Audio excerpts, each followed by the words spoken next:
Bugün Berti Fox getdi, bunu sabah birisi üçün həll eləmək mümkündür. Fikirləşmək lazımdır. Artıq qoyub götürmək lazımdır ki, hər bir məşqini gətirə bilərik. Amma uzağa baxmalısın, gələcəyi nə olacaq? Bütün Azərbaycan futbol sevənləri, Azərbaycan xalqı istəyir ki, yığma komanda yaxşı nəticə göstərsin. Yaxşı nəticə göstərmək üçün yaxşı oynamaq lazımdır, yaxşı fiziki hazırlıq lazımdır, yaxşı məşqçi lazımdır. Mən hesab edirəm ki, bugün tələsmək lazımdır. Hələlik Mahmud Qurbanov havalə olunub. Bəzi insanlar mətbuatda da yazırlar ki, nöş belə oldu, tənqid eləyirlər. 2 günə, 3 günə bu məsələlər həll olunmur. Ona görə təbii ki, baxılacaq, təhlil olunacaq və ən yaxşı məşqçi gələcək. Sizin fikrinizcə baş məşqçi əcnəbi yoxsa yerli olmalıdır? Bilirsiniz, bu ola bilər yerli də olsun, ola bilər əcnəbi də olsun. Əsas məsələ nədən ibarətdir? Bax, biz hamımız sevinirik ki, Berti Fox getdi. Getdi Berti Fox. Dalı nə olacaq? Biz onu fikirləşməliyik ki, bugün Azərbaycanda futbol oynayan insanlar özünü göstərməlidir. Əgər futbol oynayan insanı, onun peşəsi futbol oynamaqdır. Çıxır, deyir ki, biz yorulmuşuq 3 oyundan. Onu heç bir məşqçi heç eləyə bilməyəcək. Böyük təqsir futbolçuların özündədir.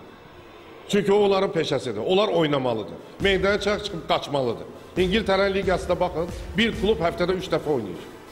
Bizimkilər 3 oynayır, deyir o yorulmuşuq. Yəni bu incəliklər var bu futbolda. Ona görə tələsmək lazımdır, gözləmək lazımdır. Bizim noyabrda oyunumuz var Norveçlə.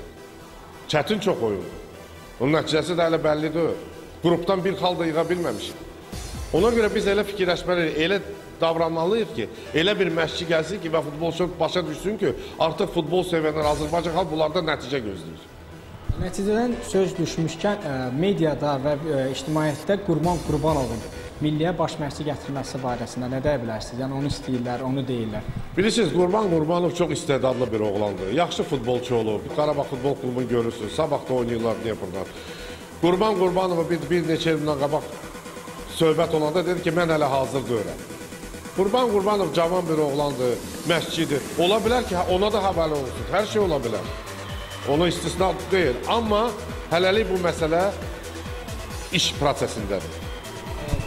Mahmud Qurbanova hələ ki həvalə olunub millimiz. Bəs Norveçlə oyunda əgər hər hansı bir uğurlu nəticə əldə olunarsa, Mahmud Qurbanov millidə qala bilərmi? Bilirsiniz, belə baxmaq, belə yanaşma düzgündür. Ola bilər ki, Norveçi utdu, onda biz hamımız deyək ki, Mahmud Qurbanov əyaladır, gəlin onu qoyaq baş məşqçi. Gələn il gedəcək ayrı ölkələrə 4 dənə ucu deyəcəklər ki, Mahmud Qurbanov yaxşı məşqçidir. Belə yanaşma düzdür. Ola bilər, Norveçi də utsunlar, o demək deyil ki, indi bu oldu baş məşqçi.